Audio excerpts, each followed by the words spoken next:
From LinkedIn News, I'm Leah Smart, host of Everyday Better, an award-winning podcast dedicated to personal development. Join me every week for captivating stories and research to find more fulfillment in your work and personal life. Listen to Everyday Better on the LinkedIn Podcast Network, Apple Podcasts, or wherever you get your podcasts. Did you know that small and medium businesses make up 98% of the global economy, but most B2B marketers still treat them as a one-size-fits-all? LinkedIn's Meet the SMB report reveals why that's a missed opportunity and how you can reach these fast-moving decision makers effectively. Learn more at linkedin.com/meet-the-SMB. Hello, my friend, and welcome to another exciting episode of Negotiate Anything. Thanks for joining us today. With over 10 million downloads and listeners from more than 180 different countries, it's dedicated listeners just like you who have made Negotiate Anything the #1 negotiation podcast in the world. I'm your host, Kwame Christian. I'm a business lawyer, mediator, author, and the proud CEO of the American Negotiation Institute. Now, before we get into today's insightful conversation, I have a golden opportunity for those of you who recognize the power of negotiation in your professional lives. Have you ever found yourself wishing that you could navigate those high-stakes conversations with more confidence? Or perhaps you're looking to empower your team with the art of persuasion and conflict resolution. At the American Negotiation Institute, we've crafted specialized keynotes and workshops tailored for those very needs. We've transformed the negotiation skills of professionals worldwide, and we're eager to do the same for you. We believe the best things in life are on the other side of difficult conversations, and our goal is to help you improve your lives and the lives of those around you, one difficult conversation at a time. Don't let another challenging conversation leave you second guessing. Click the link in the description to discover how we can help you find confidence in conflict, negotiate better deals, and have stronger relationships. Because in the world of business, every conversation counts. And now, without further ado, let's jump into the interview. Enda, thanks for joining us today.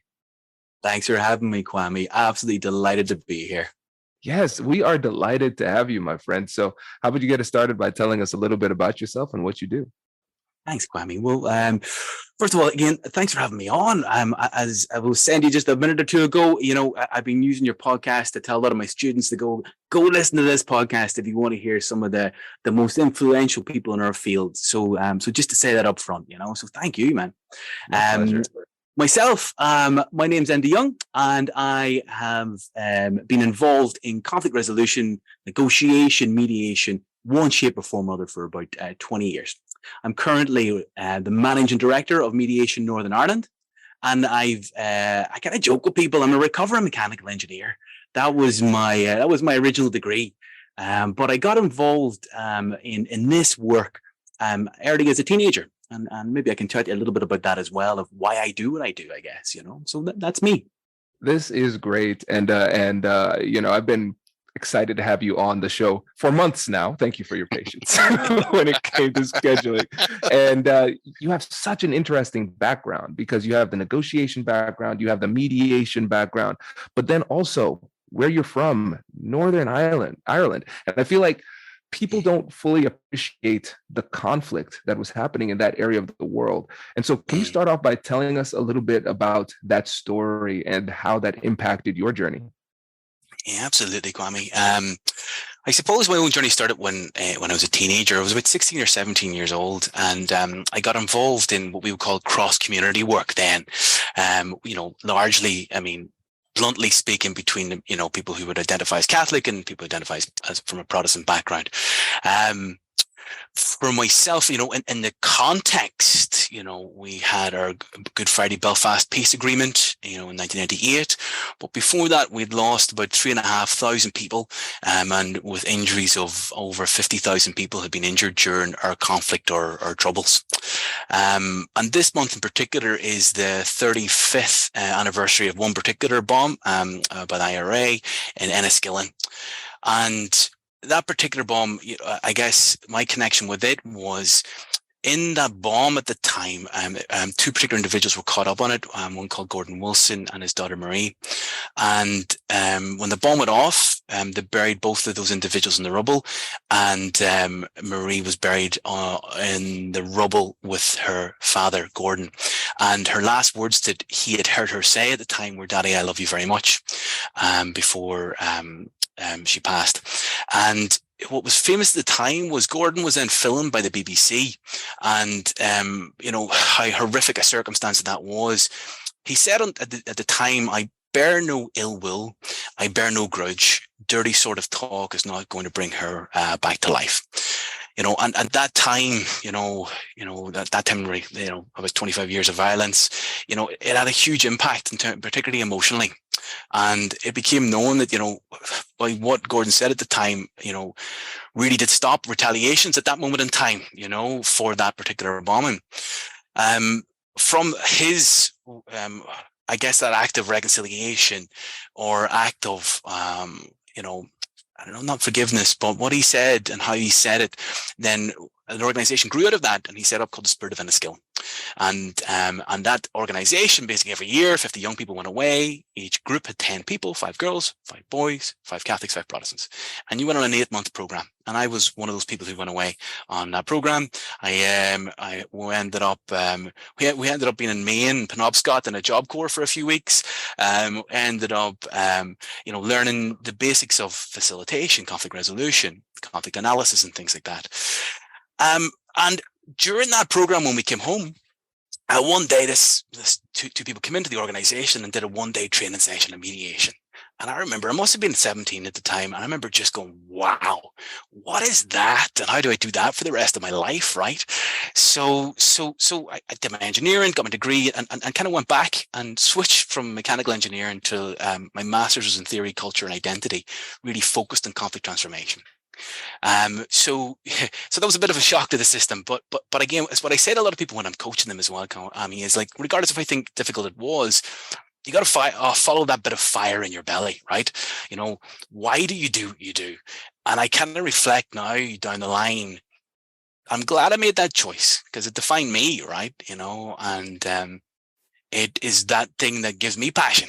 And it's the whole Simon Sinek of the why, right? That's my kind of purpose, I think.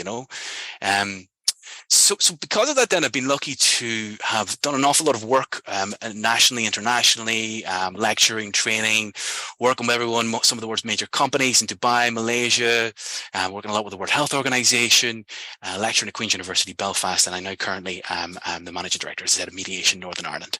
Come back to that. It was that organization which trained me 20 years ago. And I'm now, I guess, trying to see what they do over the next 25 years, right? Wow. That is incredible. Just kudos to you.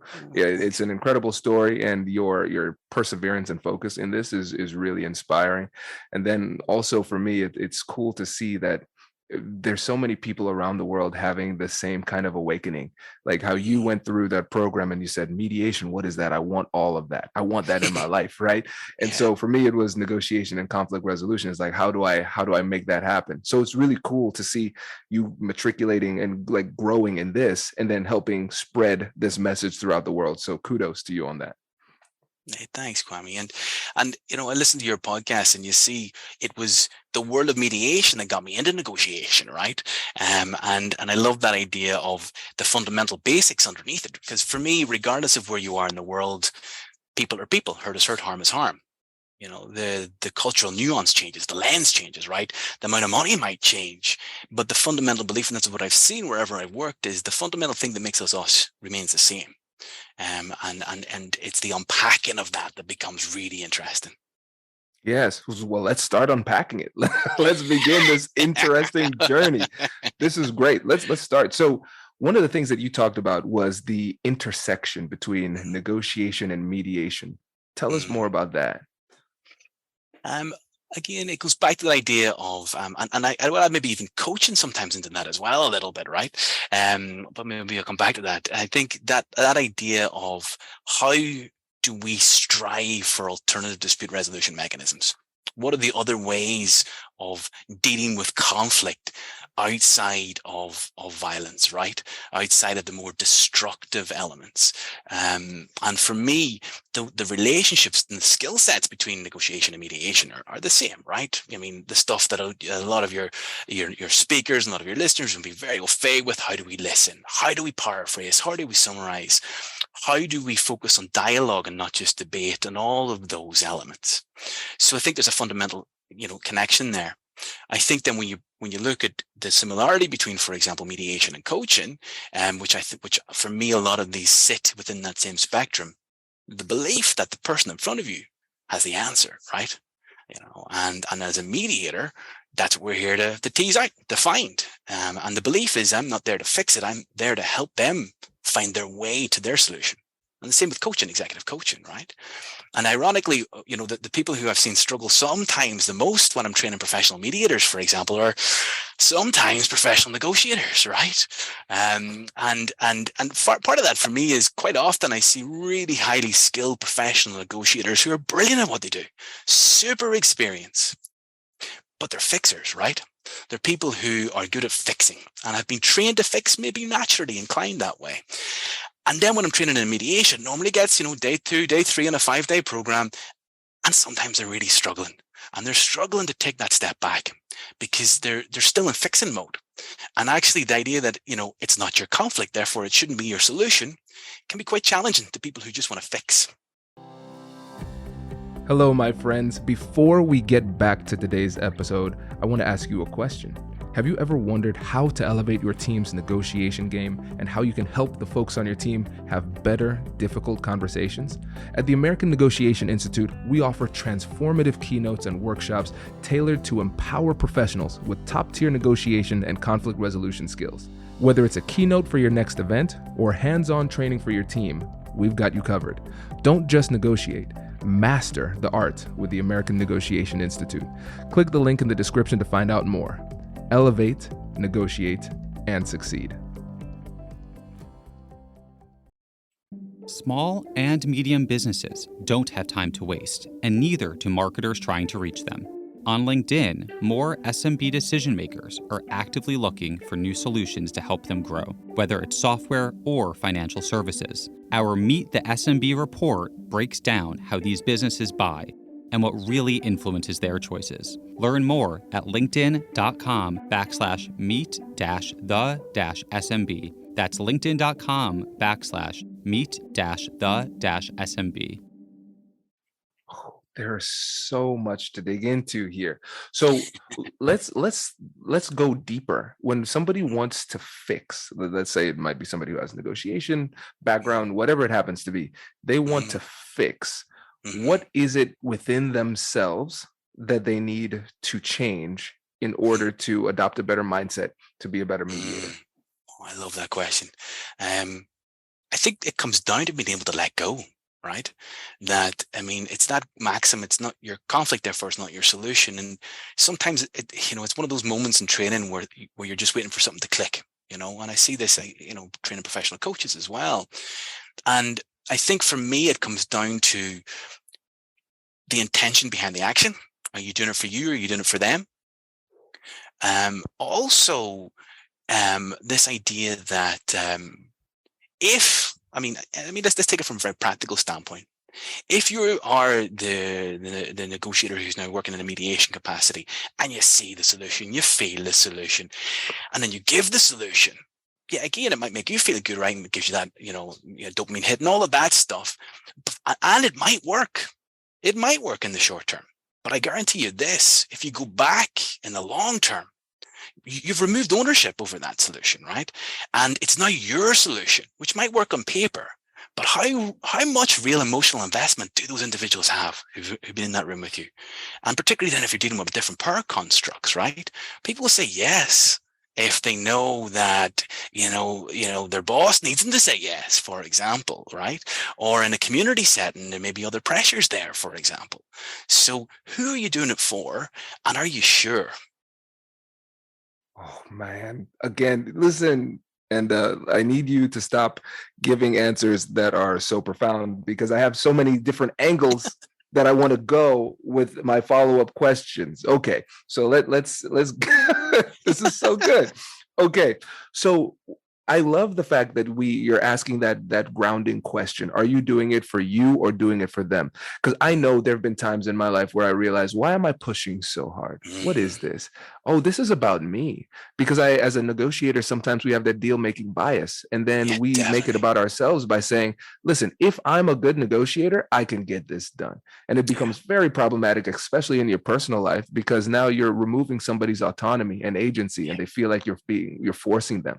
And it reminds me of one of the things, a saying somebody brought up in one of the trainings, and I told her, I'm like, listen, I'm going to put this in every training going forward. Collaboration builds commitment. Collaboration builds commitment. If Absolutely. they feel as though they can look at the deal and see some of themselves in the deal, they can look back and remember the process and see that they contributed to it. Now they're bought in, because it's not your deal, it's my deal, and I want this to succeed. And so we have to be able to remove ourselves, not just by recognizing, hey, my ego is now getting in the way, but also we realize that even if I let my ego get in the way and I do get a deal done, it's good for me, but it's not good for them, because the deal, what we want are lasting deals where people are bought in. That's really, really important. Absolutely. I mean, and I think, the ways that we can help negate that are, having good professional supervision as a mediator, for example, can help that. Having that, sounding board outside of the system and the process that you're currently working on. And the same as, coaches having coaches as well, right? Having someone to work that through, Absolutely. It's critical. It's critical. When you are seeing people going through this process, because you've trained a countless amount of mediators at this point, what would you say are the elements that separate the good mediators from the great mediators? I think a few things. One, curiosity, the ability to take that step back, emotional maturity sometimes, and the ability to realize that you're not always right and there's always more to learn, I think. And, when you do get those individuals on programs who are clearly, coming from a, maybe previous experience, or maybe naturally, inclined towards this work, the idea of going, actually, I do need to do some stuff on myself. That somebody said to me really, years ago, that really defined it really well. A good friend of mine who works for UCAN in Canada, it's about knowing your stuff, your own stuff. And I mean that in a non-patronizing sense, realizing that, you got to know your own conflict resolution style. Are you more inclined to avoid? Are you, and again, somebody said to me, a mentor from years ago, Mari Fistoff, said to me, some people who work in this field, and I mean that as negotiation, mediation, conflict resolution in general, sometimes some of us tend to be naturally attracted to conflict. And we got to be careful with that, Oh, that's fascinating. Go deeper on that last point. Yeah, I mean, I think I've seen, if you've ever tried to get a group of mediators to agree on something, for example, you right, or you're training people in the negotiation room, and particularly experienced negotiators, senior negotiators, and you're trying to, decide what you're doing, for the evening and what restaurant you're going to go out to. Those small nuances, even those small things become interesting, because again, you have people who are highly skilled, and depending on where they're on their own professional journey, how, their own levels of self-awareness, their own levels of emotional resilience, their own levels of stress, all of that mix that makes us who we are today, not 6 years ago when we did our last CPD training course, right? This is great. It makes so much sense. And I genuinely got a big old kick out of what you said, trying to get mediators and negotiators to agree, because it's so true. And I think a lot of times we can't turn it off. It's like, hey, okay, we can't do it. And then it's also these interactions turn into ego measuring competitions. Let's call it ego measuring, right? Where it's like, oh, you're a good mediator, well, I'm a better one. You're a good negotiator, I'm a better one. Oh, we're making a decision on where to go. Let me try to influence that decision, just kind of to show off how good I am at this. And then when you bring it to the actual conflicts itself, like the ones that matter, right? So the negotiations, the difficult conversations where we're having with somebody else, or as mediators, where we're trying to essentially facilitate an agreement between two parties, a lot of times we start to inject ourselves into the process inappropriately in a way that doesn't serve us, but just serves our ego, right? And it holds us back. Absolutely. And I think that ego, I was working with some really fantastic facilitators in Germany recently, and I just loved how they operated. They were, there's 3 of us facilitating this, 5-day sort of conflict resolution, negotiation training. And the 2 of them because we've been working each other for years, kept checking in. I'm really sorry I said that, that was my ego that meant that. And I just love that level of professionalism with which you can use other people to check your own ego and be completely honest. And when I'm training negotiating teams as well, it's that idea of going, have you given the other members of your team permission to pull you on your ego? And particularly if you're the boss, particularly if you're the lead negotiator, right? Because quite often it's that idea, it's the age-old manager, my door's always open, and then you do the 360 assessment. Not necessarily what the feedback said, right? Yep. No, you're so right. And I think it takes a lot of humility and self-awareness to recognize that. And I think one of the things that's really helpful is when you realize that these just flaws and mistakes, those type of things, they are not an indication of a lack of worth for you as a professional or a human. It's just an indication of your humanity. And we're just all at the end of the day trying to become better people. And so the faster I can acknowledge that and take the feedback on the chin and say, you know what, Enda, you're right. That was a bad call on my part. And when I look at myself, I think that was purely ego, my bad. Yeah, absolutely. Everybody elevates because of it. Completely. And it is then how and what we do, it gives the people permission around us to do the same, right? Big time, and again, it's the mirroring behaviors, it's all the stuff that we know about. And sometimes it's the stuff that we forget about when we're busy, right? When we're in the flow of the negotiation, when we're in the flow of the mediation, when we're focused on the process around us, but sometimes, we forget about the emotional legacy with which we lead those conversations sometimes as well, right? Yeah, absolutely. And one of the things that you mentioned earlier when you talked about the skills of great negotiators was the ability to step back. And step back, you can think about it physically, it seems pretty easy. Okay, and I took a step back, right? But when you say step back, there are several layers to it. So what does that mean to you? I love that. And it's something I've become really interested in over the last few years, particularly when I'm coaching people, doing conflict coaching, or helping people become unstuck. I was coaching someone recently, and they were really struggling. I was working with this individual, a senior level manager, for a year, and it took him about 3/4 of the way through the year of coaching. I get it now. This is, I was able to, take that step back, but we did a deep dive. And, I love the work of Uri and Fisher, and we're all familiar with going to the balcony, right? I love that term.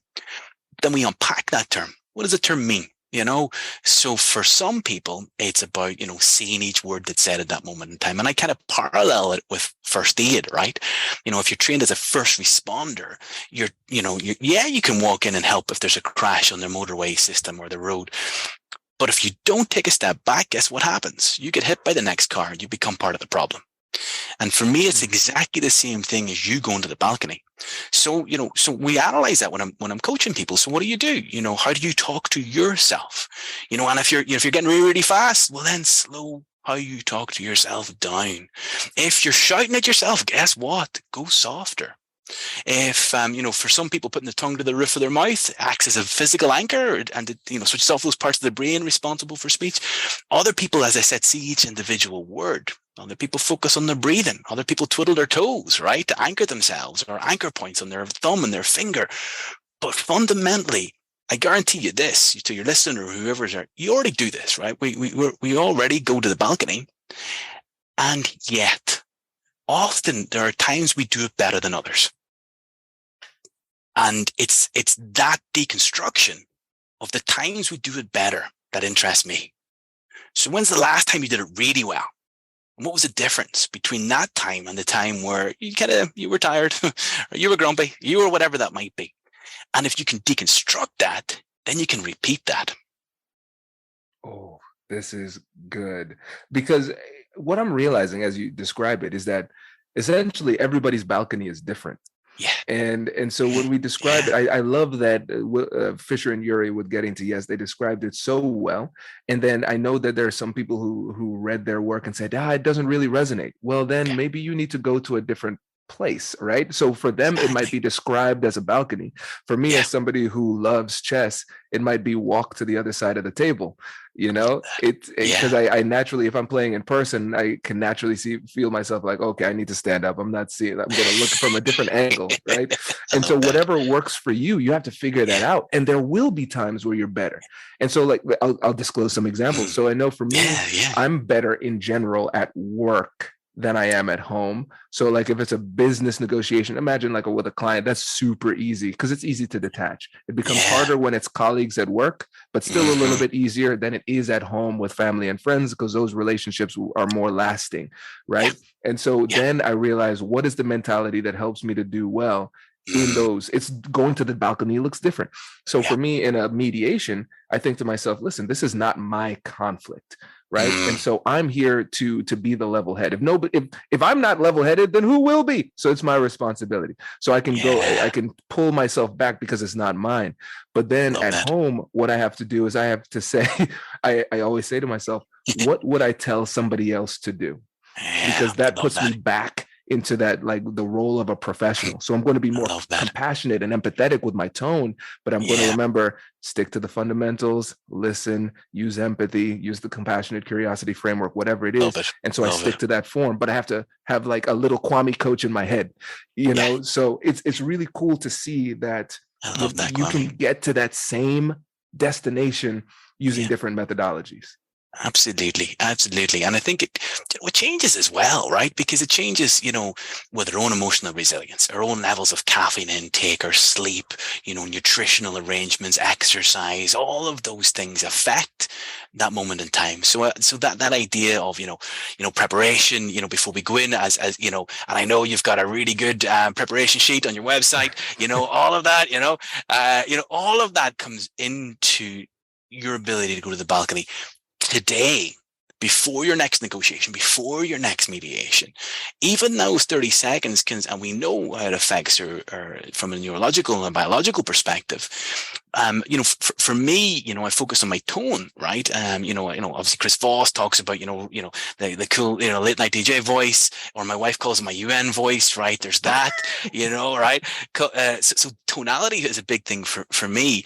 And I think that helps me focus on where I need to be at that moment in time, as well as breathing. And the last thing, and it comes from work of Susan Davies as well, around emotional intelligence and stuff like that from Harvard, is that idea of your mantra, right?